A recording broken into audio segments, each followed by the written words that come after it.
ਮਾਝੇ ਦੀ ਧਰਤੀ ਦੇ ਵਿੱਚ ਇਹ 4-5 ਥਾਵਾਂ ਤੇ ਜਿਹੜੇ ਗੇਟ ਨੇ ਉਹ ਬਣੇ ਹੋਏ ਨੇ।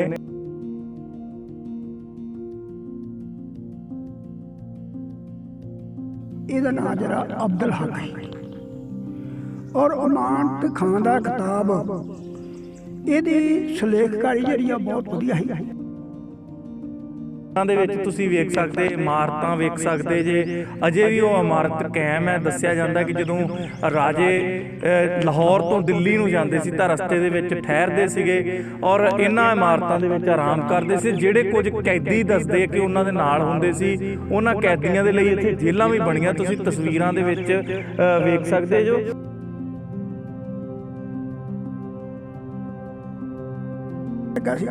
ਜਦੋਂ ਉਹਨੂੰ ਇੱਥੇ ਜਗੀਰ ਦਿੱਤੀ ਗਈ ਤਾਂ ਉਸਨੇ ਲੋਕਾਂ ਦੀ ਸੁੱਖ ਸਹੂਲਤ ਲਈ ਜਿਹੜੀ ਹੈ ਇੱਥੇ ਸਰਾਂ ਦਾ ਨਿਰਮਾਣ ਕਰਵਾਇਆ।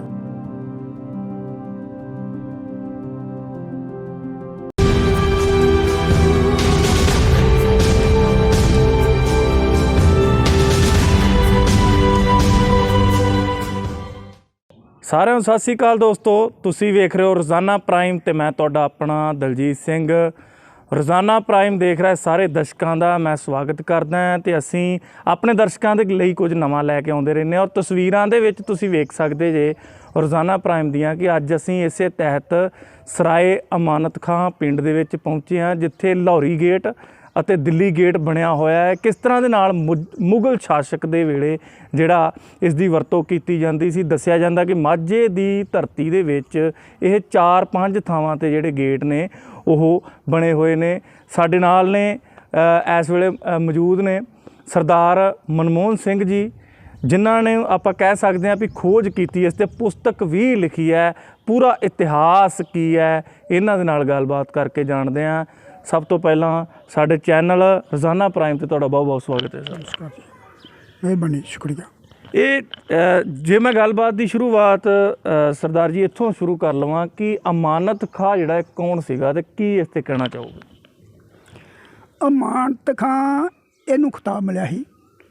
ਅਸਲ ਦੇ ਵਿੱਚ ਇਹਦਾ ਨਾਂ ਜਿਹੜਾ ਅਬਦੁਲ ਹਕ ਹੈ ਔਰ ਅਮਾਨਤ ਖਾਂ ਦਾ ਖਿਤਾਬ ਇਹਦੀ ਸੁਲੇਖਕਾਰੀ ਜਿਹੜੀ ਆ ਬਹੁਤ ਵਧੀਆ ਸੀ। ਔਰ ਇਹਨੇ 7 ਅਜੂਬਿਆਂ 'ਚੋਂ ਇੱਕ ਅਜੂਬਾ ਹੈ ਤਾਜ ਮਹਿਲ। ਉਹਦੇ ਵਿੱਚ ਐਤਾਂ ਜਿਹੜੀਆਂ ਉਹ ਇਹਨਾਂ ਵੱਲੋਂ ਲਿਖੀਆਂ ਗਈਆਂ ਸਨ। ਔਰ ਆਗਰੇ ਵਿੱਚ ਜਿਹੜਾ ਮਕਬਰਾ ਔਰ ਇੱਕ ਅਜਾਇਬ ਘਰ, ਉੱਥੇ ਵੀ ਸੁਲੇਖਕਾਰੀ ਦਾ ਕੰਮ ਅਮਾਨਤ ਖਾਂ ਵੱਲੋਂ ਕੀਤਾ ਗਿਆ ਸੀ। ਇਸ ਦੇ ਕੰਮ ਤੋਂ ਖੁਸ਼ ਹੋ ਕੇ ਮੁਗਲ ਬਾਦਸ਼ਾਹ ਨੇ ਇਸ ਨੂੰ ਅਮਾਨਤ ਖਾਂ ਦਾ ਖਿਤਾਬ ਦਿੱਤਾ। ਅਸਲ ਦੇ ਵਿੱਚ ਇਹਦਾ ਨਾਂ ਅਬਦੁਲ ਹਕ ਸੀ। ਔਰ ਇਹ ਅਬਦੁਲ ਹਕ ਜਿਹੜਾ ਈਰਾਨ ਦਾ ਸ਼ਹਿਰ ਹੈ ਸ਼ਿਰਾਜ, ਉੱਥੋਂ ਦਾ ਇਹ ਰਹਿਣ ਵਾਲਾ ਸੀ। ਔਰ ਅਬਦੁਲ ਹਕ ਦੇ ਇੱਥੇ ਆਉਣ ਤੋਂ ਕੁਝ ਸਾਲ ਪਹਿਲਾਂ ਇਸ ਦਾ ਜਿਹੜਾ ਭਰਾ ਅਫਜ਼ਲ ਹਕ ਖਾਂ ਉਹ ਇੱਥੇ ਆਇਆ ਸੀ ਔਰ ਉਹ ਮੁਗਲ ਰਾਜ ਵਿੱਚ ਦੀਵਾਨ ਦੇ ਅਹੁਦੇ 'ਤੇ ਕੰਮ ਕਰਦਾ ਹੈ। ਜਿਹੜਾ ਅਬਦੁਲ ਹਕ ਹੈ ਇਹ 1609 ਈਸਵੀ ਵਿੱਚ ਭਾਰਤ ਆਇਆ ਔਰ ਮੁਗਲ ਬਾਦਸ਼ਾਹ ਦਾ ਜਿਹੜਾ ਸੀ ਉਹਨੇ ਆਪਣੀਆਂ ਜਿਹੜੀਆਂ ਸੇਵਾਵਾਂ ਪੇਸ਼ ਕੀਤੀਆਂ। ਜਿਹੜਾ ਅਫਜ਼ਲ ਖਾਨ ਆ ਇਹਦੀ ਜਿਹੜੀ ਮੌਤ ਆ ਉਹ 1649 ਦੇ ਵਿੱਚ ਹੋ ਗਈ, ਜਿਸ ਕਾਰਨ ਅਬਦੁਲ ਹਕ ਨੇ ਆਪਣੇ ਅਹੁਦੇ ਤੋਂ ਜਿਹੜਾ ਉਹ ਅਸਤੀਫਾ ਦੇ ਦਿੱਤਾ ਅਤੇ ਆਜ਼ਾਦ ਤੌਰ 'ਤੇ ਵਿਚਰਨ ਲੱਗਾ। ਆਹ ਜਿਹੜਾ ਤੁਸੀਂ ਦੇਖ ਰਹੇ ਜੇ ਸਰਾਏ ਅਮਾਨਤ ਖਾਂ, ਇਹ ਜਿਹੜੀ ਆ ਮੁਗਲ ਹਕੂਮਤ ਵੱਲੋਂ ਇਸ ਨੂੰ ਜਿਹੜੀ ਉਹ ਜਗੀਰ ਅਲਾਟ ਕੀਤੀ ਸੀ। ਪਹਿਲਿਆਂ ਸਮਿਆਂ ਦੇ ਵਿੱਚ ਜਿਹੜੇ ਆਵਾਜਾਈ ਦੇ ਸਾਧਨ ਉਹ ਬਹੁਤ ਘੱਟ ਹੁੰਦੇ ਸਨ। ਜਿਹੜੇ ਰਾਜੇ ਹੁੰਦੇ ਸਨ ਉਹ ਹਾਥੀ ਤੇ ਸਵਾਰ ਹੋ ਕੇ ਆਪਣਾ ਸਫ਼ਰ ਤੈਅ ਕਰਦੇ ਹੁੰਦੇ ਸਨ। ਔਰ ਦੱਸਿਆ ਜਾਂਦਾ ਕਿ ਉਹ ਸਫ਼ਰ ਦੇ ਦੌਰਾਨ ਇਸ ਪਿੰਡ ਦੇ ਵਿੱਚੋਂ ਦੀ ਜਦੋਂ ਲੰਘਦੇ ਸੀ ਤਾਂ ਹਾਥੀ ਘੋੜੇ ਵੀ ਇੱਥੇ ਬੰਨੇ ਜਾਂਦੇ ਸੀ। ਇਹ ਵੀ ਹੈ? ਬਿਲਕੁਲ। ਉਹਦਾ ਇਸ ਤਰ੍ਹਾਂ ਵਾ ਜੀ, ਜਦੋਂ ਅਬਦੁਲ ਹੱਕ ਨੇ ਇਹ ਸਰਾਂ ਦਾ ਨਿਰਮਾਣ ਕਰਵਾਇਆ ਤੇ ਉਹਨੇ ਇਹਦੇ ਵਿੱਚ ਮਸਜਿਦ ਔਰ ਮੰਦਰ ਵੀ ਬਣਾਇਆ, ਕਿਉਂਕਿ ਜਿੱਥੇ ਵੀ ਸਰਾਂ ਦਾ ਨਿਰਮਾਣ ਕੀਤਾ ਜਾਂਦਾ ਸੀ ਉੱਥੇ ਜਿਹੜਾ ਮਸਜਿਦ ਦਾ ਹੋਣਾ ਲਾਜ਼ਮੀ ਸੀ, ਕਿਉਂਕਿ ਮਸਜਿਦ ਦੇ ਵਿੱਚ ਜਿਹੜੇ ਮੌਲਵੀ ਹੁੰਦੇ ਸਨ ਉਹ ਸਿੱਖਿਆ ਦਿੰਦੇ ਹੁੰਦੇ ਸਨ। ਇਹੀ ਕਾਰਨ ਹੈ ਕਿ ਆ ਤੁਸੀਂ ਪਿੱਛੇ ਦੇਖ ਰਹੇ ਜੇ ਖੂਹੀ ਆ, ਇੱਥੋਂ ਜਿਹੜੇ ਯਾਤਰੀ ਆਉਂਦੇ ਸਨ ਉਹ ਇਸ ਖੂਹੀ ਵਿੱਚ ਇਸ਼ਨਾਨ ਕਰਕੇ ਅਤੇ ਆਪਣੀ ਅੱਲਾਹ ਤਾਲਾ ਨੂੰ ਮਸਜਿਦ ਦੇ ਵਿੱਚ ਜਾ ਕੇ ਜਿਹੜਾ ਯਾਦ ਕਰਦੇ ਹੁੰਦੇ ਸਨ। ਔਰ ਇਹ ਜਿਹੜਾ ਸਰਾਏ ਮਾਨਤ ਖਾਂ ਹੈ ਇਹ ਵੰਡ ਤੋਂ ਪਹਿਲਾਂ ਘੁੱਗ ਵੱਸਦਾ ਕਸਬਾ ਸੀ ਔਰ ਇਲਾਕੇ ਦਾ ਇਹ ਵਪਾਰਕ ਕੇਂਦਰ ਸੀ। ਜਿਹੜੀ ਚੀਜ਼ ਤੁਹਾਨੂੰ ਕਿਤੇ ਵੀ ਨਹੀਂ ਸੀ ਮਿਲਦੀ ਉਹ ਚੀਜ਼ ਇੱਥੋਂ ਸਰਾਏ ਮਾਨਤ ਖਾਂ ਤੋਂ ਮਿਲ ਜਾਂਦੀ ਸੀ। ਫਿਰ ਜਿਹੜੀ ਚੀਜ਼ ਇੱਥੋਂ ਨਹੀਂ ਮਿਲਦੀ ਉਹ ਤੁਹਾਨੂੰ ਤਰਨਤਾਰਨ ਜਾਂ ਅੰਮ੍ਰਿਤਸਰ ਤੋਂ ਹੀ ਮਿਲ ਸਕਦੀ ਸੀ। ਇਹ ਬਹੁਤ ਵੱਡਾ ਵਪਾਰਕ ਕੇਂਦਰ ਸੀ। ਔਰ ਮੈਂ ਤੁਹਾਨੂੰ ਇਹ ਵੀ ਦੱਸਦਾ ਕਿ ਸਰਾਏ ਮਾਨਤ ਖਾਂ ਵਿਖੇ ਜਿੱਥੇ ਪਸ਼ੂਆਂ ਦੀ ਮੰਡੀ ਲੱਗਦੀ ਹੁੰਦੀ ਸੀ ਉੱਥੇ ਜਿਹੜੇ ਕਾਬਲ ਕੰਧਾਰ ਤੋਂ ਵਪਾਰੀ ਆ ਉਹ ਸੁੱਕੇ ਮੇਵਿਆਂ ਦਾ ਵਪਾਰ ਕਰਨ ਵਾਸਤੇ ਵੀ ਇੱਥੇ ਆਉਂਦੇ ਹੁੰਦੇ ਸਨ। ਔਰ ਇਹ ਇੱਕ ਵਪਾਰਕ ਕੇਂਦਰ ਸੀ। ਜਿੱਥੋਂ ਤੱਕ ਮੈਂ ਗੱਲ ਕਰ ਰਿਹਾ ਸੀ ਉਹ ਆਪਣੇ ਵਿੱਚੇ ਰਹਿ ਗਈ ਕਿ ਪਹਿਲਾਂ ਸਰਾਂ ਦੀ ਬੜੀ ਲੋੜ ਕਿਉਂ ਪਈ, ਸਰਾਵਾਂ ਬਣਾਉਂਦੇ ਕਿਉਂ ਸੀ। ਪਹਿਲਾਂ ਸਮਿਆਂ ਦੇ ਵਿੱਚ ਜਿਹੜੇ ਆਵਾਜਾਈ ਦੇ ਸਾਧਨ ਜਿਹੜੇ ਆ ਉਹ ਬਹੁਤ ਸੀਮਿਤ ਹੁੰਦੇ ਸਨ। ਜਿਹੜੇ ਰਾਜੇ ਮਹਾਰਾਜੇ ਆ ਉਹ ਹਾਥੀਆਂ 'ਤੇ ਸਵਾਰ ਹੋ ਕੇ ਆਪਣਾ ਸਫ਼ਰ ਤੈਅ ਕਰਿਆ ਕਰਦੇ ਸਨ ਔਰ ਜਿਹੜੀਆਂ ਰਾਣੀਆਂ ਹੁੰਦੀਆਂ ਸਨ ਉਹ ਰੱਥਾਂ 'ਤੇ ਸਵਾਰ ਹੁੰਦੀਆਂ ਸਨ ਔਰ ਜਿਹੜੇ ਫੌਜੀ ਜਾਂ ਵਪਾਰ ਕਰਨ ਵਾਲੇ ਇਹ ਲੋਕ ਘੋੜਿਆਂ 'ਤੇ ਜਾਂਦੇ ਆਉਂਦੇ ਸਨ। ਜਿਹੜਾ ਆਮ ਤਬਕਾ ਸੀ ਉਹ ਤਾਂ ਪੈਦਲ ਹੀ ਜਾਂਦਾ ਸੀ, ਲੇਕਿਨ ਦਿੱਲੀ ਤੋਂ ਲਾਹੌਰ ਤੱਕ ਪੈਂਡਾ ਕਾਫੀ ਲੰਮਾ ਹੈ ਔਰ ਇਹ ਸਫ਼ਰ ਤੈਅ ਕਰਦਿਆਂ ਜਿਨ੍ਹਾਂ ਨੇ ਪੈਦਲ ਆਉਣਾ ਹੁੰਦਾ ਜਾਂ ਘੋੜਿਆਂ 'ਤੇ ਵੀ ਆਉਣਾ ਹੁੰਦਾ ਸੀ ਉਹਨਾਂ ਨੂੰ ਕਈ ਦਿਨ ਜਿਹੜੇ ਲੱਗ ਜਾਂਦੇ ਹੁੰਦੇ ਸੀ।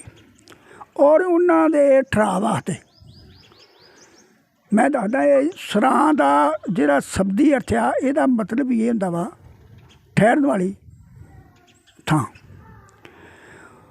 ਔਰ ਆਮ ਲੋਕਾਂ ਦੀ ਜਾਂ ਯਾਤਰੂਆਂ ਦੀਆਂ ਜਿਹੜੀਆਂ ਲੋੜਾਂ ਸੀ ਉਹਨਾਂ ਨੂੰ ਪੂਰਾ ਕਰਨ ਵਾਸਤੇ 4 ਸਰਾਵਾਂ ਦਾ ਨਿਰਮਾਣ ਜਿਹੜਾ ਵਾ ਉਹ ਅੰਮ੍ਰਿਤਸਰ ਜ਼ਿਲ੍ਹੇ ਵਿੱਚ ਹੀ, ਅੰਮ੍ਰਿਤਸਰ ਅੱਜ ਕੱਲ੍ਹ ਤਾਂ ਤਰਨਤਾਰਨ ਅੱਡ ਹੋ ਗਿਆ, ਅੰਮ੍ਰਿਤਸਰ ਅਤੇ ਤਰਨਤਾਰਨ ਵਿੱਚ 4 ਸਰਾਵਾਂ ਦਾ ਨਿਰਮਾਣ ਕੀਤਾ। ਉਹ ਲਾਹੌਰ ਤੋਂ ਆਪਾਂ ਆਈਏ ਤਾਂ ਪਹਿਲੀ ਜਿਹੜੀ ਆ ਸਰਾਏ ਮਾਨਤ ਖਾਂ ਹੈ, ਦੂਜੀ ਇੱਥੋਂ ਝਬਾਲ ਤੋਂ ਕੋਈ 10 ਕਿਲੋਮੀਟਰ ਅੱਗੇ ਤਰਨਤਾਰਨ ਨੂੰ ਉੱਥੇ ਜਿਹੜਾ ਵਾ ਨੂਰਦੀ ਹੈ, ਉਹ ਨੂਰਦੀਨ ਦੇ ਨਾਂ 'ਤੇ ਸਰਾਂ ਨੂਰਦੀਨ ਨੇ ਬਣਾਈ। ਔਰ ਉਸ ਤੋਂ ਅੱਗੇ ਆਪਾਂ ਜਾਵਾਂਗੇ ਤਾਂ ਨਰੰਗਾਬਾਦ ਅਤੇ ਗੋਂਦਵਾਲ ਸਾਹਿਬ ਸਰਾਵਾਂ ਬਣਾਈਆਂ ਗਈਆਂ ਸਨ ਤਾਂ ਜੋ ਜਿਹੜੇ ਯਾਤਰੂ ਆ ਉਹ ਰਾਤ ਕੱਟ ਸਕਣ, ਕਿਉਂਕਿ ਸਰਾਵਾਂ ਦਾ ਹੋਣਾ ਬਹੁਤ ਜ਼ਰੂਰੀ ਸੀ, ਕਿਉਂਕਿ ਨਾ ਤਾਂ ਫਿਰ ਹਨੇਰੇ ਸਵੇਰੇ ਸੁਰੱਖਿਆ ਦੇ ਹੀ ਪ੍ਰਬੰਧ ਹੁੰਦੇ ਸੀ। ਵੇਖਿਆ ਜਾਵੇ ਗੋਂਦਵਾਲ ਸਾਹਿਬ ਦੀ ਤੁਸੀਂ ਗੱਲ ਕੀਤੀ ਔਰ ਨੂਰਦੀ ਦੀ ਗੱਲ ਕੀਤੀ, ਇੱਕ ਇਹ ਵੀ ਵੇਖਣ ਵਾਲੀ ਚੀਜ਼ ਹੈ ਕਿ ਸਭ ਤੋਂ ਵੱਡੀ ਸਰਾਂ ਜਿਹੜੀ ਆ ਉਹ ਸਰਾਏ ਮਾਨਤ ਖਾਂ ਦੇ ਵਿੱਚ ਹੀ ਹੈ, ਹੈ ਨਾ ਜੀ। ਬਿਲਕੁਲ, ਇਹ ਜਿਹੜੀ ਸਭ ਤੋਂ ਵੱਡੀ ਸਰਾਵਾਂ ਉਹ ਸਰਾਏ ਮਾਨਤ ਖਾਂ ਹੀ ਆ। ਔਰ ਇਹਦਾ ਜਿਹੜਾ ਵਾ ਤੁਸੀਂ ਦੇਖੋਗੇ ਢਾਂਚਾ ਜਿਹੜਾ ਵਾ ਪੂਰਾ ਕਾਇਮ ਹੈ ਔਰ ਜਿਹੜੀ ਕੋਈ ਥੋੜ੍ਹੀ ਬਹੁਤੀ ਰਿਪੇਅਰ ਹੋਣ ਵਾਲੀ ਸੀ ਉਹ ਵੀ ਪੁਰਾਤਨ ਵਿਭਾਗ ਨੇ ਰਿਪੇਅਰ ਜਿਹੜੀ ਆ ਉਹ ਕਰ ਦਿੱਤੀ ਆ। ਔਰ ਹੁਣ ਪਹਿਲਾਂ ਦੇ ਮੁਕਾਬਲੇ ਇਹਦੇ ਵਿੱਚ ਜਿਹੜਾ ਵਾ ਕਾਫੀ ਸੁਧਾਰ ਵੀ ਵੇਖਣ ਨੂੰ ਮਿਲਦਾ ਹੈ। ਠੀਕ ਹੈ। ਸੋ ਦੋਸਤੋ ਅਸੀਂ ਇਸ ਟਾਈਮ ਤੇ ਇਤਿਹਾਸਕ ਪਿੰਡ ਕਹਿ ਸਕਦੇ ਹਾਂ, ਇਤਿਹਾਸਕ ਜਗ੍ਹਾ ਸਰਾਏ ਅਮਾਨਤ ਖਾਂ, ਔਰ ਤਸਵੀਰਾਂ ਦੇ ਵਿੱਚ ਤੁਸੀਂ ਵੇਖ ਸਕਦੇ, ਇਮਾਰਤਾਂ ਵੇਖ ਸਕਦੇ ਜੇ, ਅਜੇ ਵੀ ਉਹ ਇਮਾਰਤ ਕਾਇਮ ਹੈ। ਦੱਸਿਆ ਜਾਂਦਾ ਕਿ ਜਦੋਂ ਰਾਜੇ ਲਾਹੌਰ ਤੋਂ ਦਿੱਲੀ ਨੂੰ ਜਾਂਦੇ ਸੀ ਤਾਂ ਰਸਤੇ ਦੇ ਵਿੱਚ ਠਹਿਰਦੇ ਸੀਗੇ ਔਰ ਇਹਨਾਂ ਇਮਾਰਤਾਂ ਦੇ ਵਿੱਚ ਆਰਾਮ ਕਰਦੇ ਸੀ। ਜਿਹੜੇ ਕੁਝ ਕੈਦੀ ਦੱਸਦੇ ਕਿ ਉਹਨਾਂ ਦੇ ਨਾਲ ਹੁੰਦੇ ਸੀ, ਉਹਨਾਂ ਕੈਦੀਆਂ ਦੇ ਲਈ ਇੱਥੇ ਜੇਲ੍ਹਾਂ ਵੀ ਬਣੀਆਂ, ਤੁਸੀਂ ਤਸਵੀਰਾਂ ਦੇ ਵਿੱਚ ਵੇਖ ਸਕਦੇ ਜੋ। ਆਰਾਮ ਕਰਨ ਦੀ ਗੱਲ ਕਰ ਰਹੇ ਸੀ ਕਿ ਜਿਹੜੇ ਉਹਨਾਂ ਦੇ ਨਾਲ ਹੁੰਦੇ ਸੀ। ਇਹਨਾਂ ਜਿਹੜੀਆਂ ਇਮਾਰਤਾਂ ਨੇ ਸਰਦਾਰ ਸਾਹਿਬ, ਇਹਨਾਂ ਨੂੰ ਸਰਕਾਰ ਵੱਲੋਂ ਕਿਸ ਤਰ੍ਹਾਂ ਦੇ ਯਤਨ ਕਰਕੇ ਜਿਹੜਾ ਸਾਂਭਿਆ ਜਾ ਸਕਦਾ ਜਾਂ ਲੋਕਾਂ ਦੇ ਵਿੱਚ ਜਿਹੜਾ ਪ੍ਰਫੁੱਲਤ ਕੀਤਾ ਜਾਣਾ ਚਾਹੀਦਾ, ਤਾਂ ਜੋ ਜਿਹੜੇ ਅੰਮ੍ਰਿਤਸਰ ਸ਼ਹਿਰ ਦੇ ਵਿੱਚ ਸੈਲਾਨੀ ਘੁੰਮਣ ਵਾਸਤੇ ਆਉਂਦੇ ਹਨ ਉਹਨਾਂ ਨੂੰ ਜੇ ਦੱਸਿਆ ਜਾਵੇ ਤਾਂ ਉਹ ਇਹਨਾਂ ਪਿੰਡਾਂ ਦੇ ਵਿੱਚ ਵੀ ਜਿਹੜੇ ਆ ਇਹਨਾਂ ਨੂੰ ਵੇਖਣ ਆ ਸਕਦੇ। ਇਸ 'ਤੇ ਕੁਛ ਕੀ ਕਹਿਣਾ ਚਾਹੋਗੇ ਤੁਸੀਂ? ਐਕਚੁਅਲੀ ਇਹਦੇ ਬਾਰੇ ਮੈਂ ਕਹਾਂਗਾ ਕਿ ਪੰਜਾਬ ਸਰਕਾਰ ਨੂੰ ਚਾਹੀਦਾ ਹੈ ਕਿ ਸਰਾਏ ਅਮਾਨਤ ਖਾਂ ਨੂੰ ਸੈਰ ਸਪਾਟੇ ਵਜੋਂ ਵਿਕਸਿਤ ਕੀਤਾ ਜਾਵੇ। ਜੇਕਰ ਇਸ ਨੂੰ ਸੈਰ ਸਪਾਟੇ ਵਜੋਂ ਵਿਕਸਿਤ ਕਰ ਦਿੱਤਾ ਜਾਵੇ ਤਾਂ ਬਾਰਡਰ 'ਤੇ ਝੰਡਾ ਉਤਰਨ ਦੀ ਰਸਮ ਵੇਖਣ ਵਾਲੇ ਤਰਨਤਾਰਨ ਸਾਹਿਬ, ਬੀੜ ਸਾਹਿਬ, ਸੰਨ ਸਾਹਿਬ, ਸਿਆਟਾ ਸਾਹਿਬ, ਅੰਮ੍ਰਿਤਸਰ ਜਿਹੜੇ ਯਾਤਰੂ ਗੁਰਧਾਮਾਂ ਦੀ ਦਰਸ਼ਨਾਂ ਲਈ ਆਉਂਦੇ ਹਨ, ਉਹ ਵੀ ਇੱਥੇ ਆ ਸਕਦੇ ਹਨ। ਇਸ ਨਾਲ ਕੀ ਹੋਵੇਗਾ ਕਿ ਇੱਕ ਤਾਂ ਪੰਜਾਬ ਸਰਕਾਰ ਨੂੰ ਆਮਦਨ ਦਾ ਸਾਧਨ ਬਣ ਜਾਏਗਾ ਔਰ ਦੂਸਰਾ ਇਹ ਜਿਹੜਾ ਇਲਾਕਾ ਵਾ ਇਹਦੇ ਵਿੱਚ ਜਿਹੜੇ ਆ ਰੁਜ਼ਗਾਰ ਦੇ ਸਾਧਨ ਜਿਹੜੇ ਆ ਵੱਧ ਉਪਲਬਧ ਹੋ ਜਾਣਗੇ। ਔਰ ਮੈਂ ਤੁਹਾਨੂੰ ਇੱਕ ਹੋਰ ਗੱਲ ਦੱਸਦਾ, ਤੁਸੀਂ ਆਉਂਦੇ ਹੋਏ ਵੇਖਿਆ ਹੈਗਾ ਕਿ ਕੋਸ ਮੀਨਾਰ ਰਾਹ ਦੇ 'ਚ ਬਣੇ ਹਨ। ਉਹ ਕੋਸ ਮੀਨਾਰ ਇਹਨਾਂ ਨੇ ਕੋਈ ਮੀਲ ਦੀ ਵਿੱਥ 'ਤੇ ਬਣਾਏ ਸਨ, ਹੁਣ ਤਾਂ ਭਾਵੇਂ ਬਹੁਤ ਥੋੜ੍ਹੇ ਰਹਿ ਗਏ ਆ। ਉਹਨੂੰ ਡਾਕਖਾਨਾ ਵੀ ਕਹਿ ਸਕਦੇ ਇਸੇ ਹਾਂ ਕਰਕੇ ਉਹ ਤਾਂ ਇਸ ਤਰ੍ਹਾਂ ਦਾ ਸੀ ਵੀ ਜਦੋਂ ਡਾਕ ਦਿੱਲੀ ਤੋਂ ਲਾਹੌਰ ਨੂੰ ਜਾਂਦੀ ਸੀ ਅਤੇ ਉਹਨਾਂ ਦਾ ਜਿਹੜਾ ਘੋੜਸਵਾਰ ਸਿਪਾਹੀ ਹੁੰਦਾ ਸੀ ਉਹ ਆਪਣੀ ਡਾਕ ਲੈ ਕੇ ਅਤੇ ਅਗਲੀ ਕੋਸ ਮੀਨਾਰ ਤੱਕ ਪਹੁੰਚਾ ਦਿੰਦਾ ਸੀ ਔਰ ਉਹ ਲੈ ਕੇ ਗਾਂ ਅੱਗੇ ਪਹੁੰਚਾ ਦਿੰਦਾ ਸੀ। ਇਸੇ ਤਰ੍ਹਾਂ ਹੀ ਜਿਹੜੀ ਉਹਨਾਂ ਦੀ ਜਿਹੜੀ ਡਾਕ ਆ ਉਹ ਜਿਹੜੀ ਆ ਆਪਣੇ ਹੈੱਡਕੁਆਟਰ 'ਤੇ ਜਾਂ ਜਿੱਥੇ ਵੀ ਭੇਜਣੀ ਹੁੰਦੀ ਸੀ ਉਹ ਪਹੁੰਚ ਜਾਂਦੇ ਸੀ। ਇਸ ਤੋਂ ਇਲਾਵਾ 2 ਗੇਟ ਨੇ ਇੱਥੇ, ਇਹਨੂੰ ਕਹਿੰਦੇ ਨੇ ਕਿ ਇਹ ਦਿੱਲੀ ਗੇਟ ਹੈ, ਇਹ ਲਾਹੌਰੀ ਗੇਟ ਦਾ ਕੀ, ਇਸ 'ਤੇ ਕੀ ਕਹਿਣਾ ਚਾਹੋਗੇ ਕਿ ਦੋਨੋਂ ਗੇਟ ਜਿਹੜੇ ਇੱਕੋ ਪਿੰਡ ਦੇ ਵਿੱਚ? ਇਹ ਗੇਟ ਦਾ ਇਸ ਤਰ੍ਹਾਂ ਵਾ ਵੀ ਮੇਨ ਇਹਦੇ 2 ਹੀ ਗੇਟ ਆ। ਔਰ ਮੈਂ ਇੱਕ ਗੱਲ ਹੋਰ ਦੱਸਦਾ ਵੀ ਉਹਨਾਂ ਦੇ ਵੇਲੇ ਇਹ ਜਿਹੜੇ ਗੇਟ ਆ ਦੋਵੇਂ ਹੀ ਇਹ ਰਾਤ 8 ਵਜੇ ਬੰਦ ਹੋ ਜਾਂਦੇ ਸੀ ਅਤੇ ਸਵੇਰੇ 5 ਵਜੇ ਜਿਹੜੇ ਆ ਖੋਲ੍ਹ ਦਿੱਤੇ ਜਾਂਦੇ ਸੀ। ਲਾਹੌਰੀ ਗੇਟ ਇਹਨੂੰ ਇਸ ਕਰਕੇ ਕਹਿੰਦੇ ਆ ਕਿ ਇਹਦਾ ਮੂੰਹ ਲਾਹੌਰ ਵੱਲ ਹੈ, ਅਤੇ ਜਿਹੜਾ ਦਿੱਲੀ ਗੇਟ ਆ ਉਹਨੂੰ ਇਸ ਕਰਕੇ ਕਹਿੰਦੇ ਹਨ ਕਿ ਉਹਦਾ ਮੂੰਹ ਜਿਹੜਾ ਵਾ ਉਹ ਦਿੱਲੀ ਵੱਲ ਆ। ਇਸੇ ਆਧਾਰ 'ਤੇ ਹੀ ਇਹਨਾਂ ਦੇ ਜਿਹੜੇ ਨਾਮ ਆ ਲਾਹੌਰੀ ਗੇਟ ਔਰ ਦਿੱਲੀ ਗੇਟ ਪਏ ਹਨ। ਕੋਈ ਇਸਵੀਆਂ ਦੱਸ ਸਕਦੇ ਕਿੰਨੀ ਇਸਵੀ ਦੇ ਵਿੱਚ ਜਿਹੜਾ ਵਾ ਇਸ ਦਾ ਕੋਈ ਨਿਰਮਾਣ ਉਹਨਾਂ ਨੇ ਕਰਵਾਇਆ ਹੋ ਸਕਦਾ? ਇਸ 'ਤੇ ਕੋਈ ਤੁਸੀਂ ਦੱਸਿਆ ਜਾਂਦਾ ਕਿ ਪੁਸਤਕ ਵੀ ਲਿਖੀ ਹੈ ਤੁਸੀਂ ਜੀ, ਇੱਕ ਪੂਰਾ ਇਹਨਾਂ ਨੇ ਜਾਣਕਾਰੀ ਲੋਕਾਂ ਦੇ ਲਈ ਜਿਹੜੀ ਹੈ ਉਹ ਕੀ ਕਹਿਣਾ ਚਾਹੋਗੇ ਇਸ 'ਤੇ? ਇਹ ਜਿਹੜੀ ਸਰਾਏ ਅਮਾਨਤ ਖਾਂ ਦਾ ਨਿਰਮਾਣ ਹੈ ਇਹ ਮੈਂ ਪਹਿਲਾਂ ਵੀ ਦੱਸਿਆ ਕਿ 1640 ਈਸਵੀ ਵਿੱਚ ਕੀਤਾ ਗਿਆ ਸੀ। 1639 ਵਿੱਚ ਅਬਦੁਲ ਹੱਕ ਨੇ ਸ਼ਾਹਜਹਾਂ ਦੀ ਜਿਹੜੀ ਆ ਉਹ ਨੌਕਰੀ ਛੱਡ ਦਿੱਤੀ ਸੀ ਔਰ ਆਜ਼ਾਦ ਰਹਿਣ ਲੱਗਾ ਸੀ। ਜਦੋਂ ਉਹਨੂੰ ਇੱਥੇ ਜਗੀਰ ਦਿੱਤੀ ਗਈ ਤਾਂ ਉਸ ਨੇ ਲੋਕਾਂ ਦੀ ਸੁੱਖ ਸਹੂਲਤ ਲਈ ਜਿਹੜੀ ਆ ਇੱਥੇ ਸਰਾਂ ਦਾ ਨਿਰਮਾਣ ਕਰਵਾਇਆ।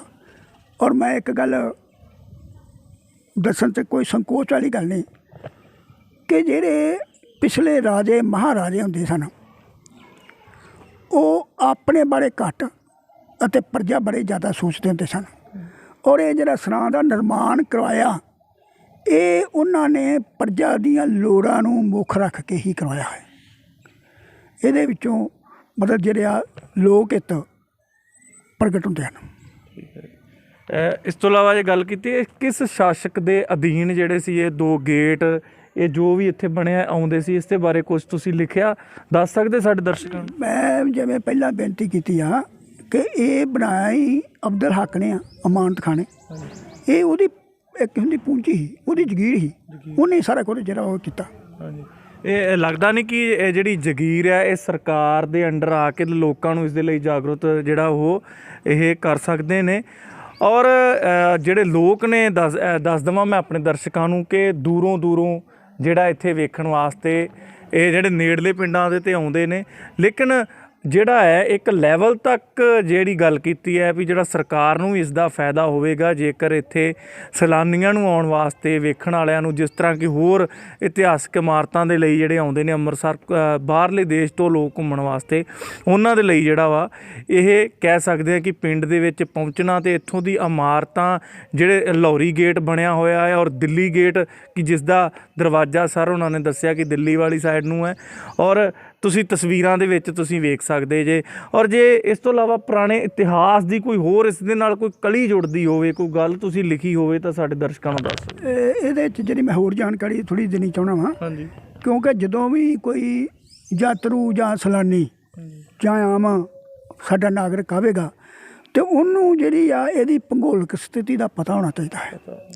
ਇਹ ਜਿਹੜੀ ਸਰਾਏ ਅਮਾਨਤ ਖਾਂ ਵਾ ਇਹ ਤਰਨਤਾਰਨ ਤੋਂ 26 ਕਿਲੋਮੀਟਰ ਹੈ ਔਰ ਝਬਾਲ ਤੋਂ 10 ਕਿਲੋਮੀਟਰ ਹੈ। ਇਹ ਜਿਹੜਾ ਪਿੰਡ ਆ ਬਲਾਕ ਗੰਡੀਵਿੰਡ ਦੇ ਅਧਿਕਾਰ ਖੇਤਰ ਵਿੱਚ ਪੈਂਦਾ ਹੈ।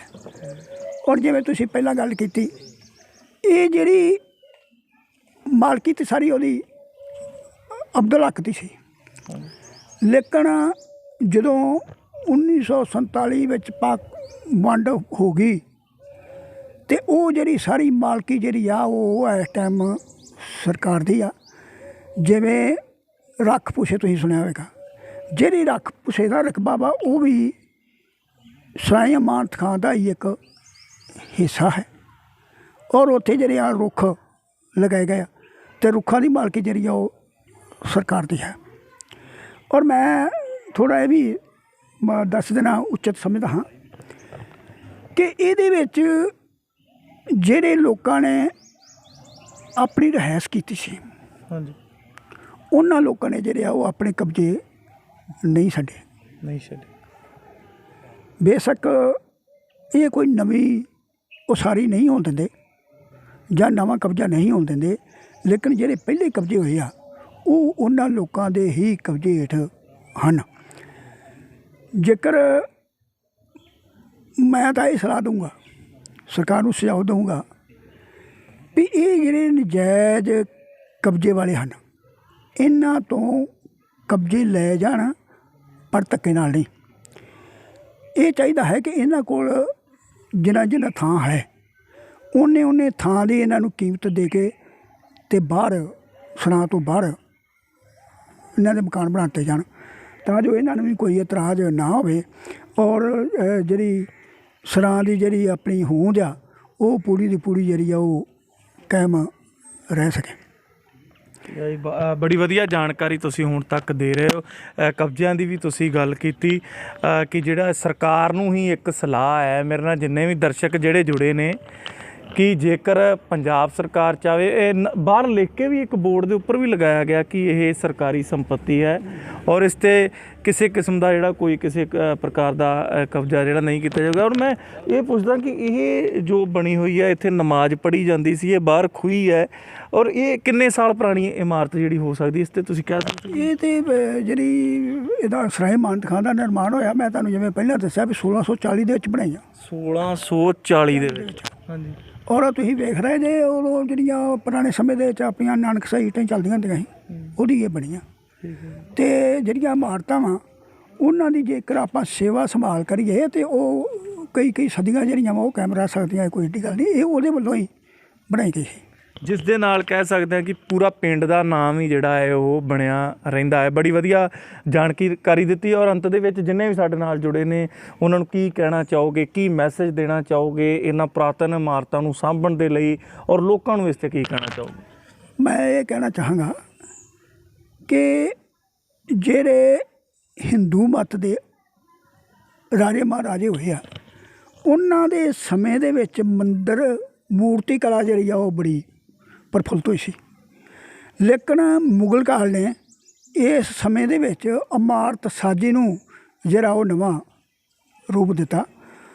ਔਰ ਮੈਂ ਦਰਸ਼ਕਾਂ ਨੂੰ ਕਹਾਂਗਾ ਕਿ ਉਹ ਜਦੋਂ ਵੀ ਇਸ ਇਲਾਕੇ ਵਿੱਚ ਆਉਣ ਤੇ ਉਹ ਸਰਾਏ ਅਮਾਨਤ ਖਾਂ ਜ਼ਰੂਰ ਦੇਖਣ, ਤਾਂ ਜੋ ਇਹਨਾਂ ਨੂੰ ਪੁਰਾਤਨ ਇਮਾਰਤ ਦਾ ਵੀ ਔਰ ਆਪਣੇ ਵਿਰਸੇ ਦਾ ਵੀ ਪਤਾ ਲੱਗੇ। ਔਰ ਉਹਨਾਂ ਦੀ ਜਿਹੜੀ ਸਭ ਤੋਂ ਚੰਗੀ ਗੱਲ ਇਹ ਉਹ ਇਹ ਵੀ ਮੁਗਲ ਕਾਲ ਦੇ ਵੇਲੇ ਬੇਸ਼ੱਕ ਰਾਜ ਮੁਗਲਾਂ ਦਾ ਹੀ, ਲੇਕਿਨ ਫਿਰ ਵੀ ਇੱਥੇ ਸਰਾਏ ਅਮਾਨਤ ਖਾਂ ਹਿੰਦੂ ਅਤੇ ਸਿੱਖ, ਹਿੰਦੂ ਅਤੇ ਮੁਸਲਮਾਨ ਇਹ ਜਿਹੜੇ ਆ ਬੜੇ ਅਮਨ ਚੈਨ ਦੇ ਨਾਲ ਰਹਿੰਦੇ ਸੀ। ਔਰ ਦੋਵਾਂ ਨੂੰ ਆਪਣੀ ਜਿਹੜੀ ਪੂਜਾ ਪਾਠ ਕਰਨ ਦੀ ਪੂਰੀ ਖੁੱਲ੍ਹ ਸੀ।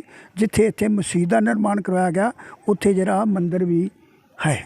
ਠੀਕ ਹੈ ਜੀ। ਔਰ ਸਾਡੇ ਨਾਲ ਗੱਲਬਾਤ ਕਰਨ ਲਈ ਵੀ ਤੁਹਾਡਾ ਸਰਦਾਰ ਮਨਮੋਹਨ ਸਿੰਘ ਜੀ ਦਾ ਮੈਂ ਆਪਣੇ ਚੈਨਲ ਰੋਜ਼ਾਨਾ ਪ੍ਰਾਈਮ ਦੀ ਟੀਮ ਵੱਲੋਂ ਬਹੁਤ ਬਹੁਤ ਧੰਨਵਾਦ ਕਰਦਾ। ਤੁਸੀਂ ਸਾਡੇ ਲਈ ਸਮਾਂ ਕੱਢਿਆ ਜੀ, ਮਿਹਰਬਾਨੀ।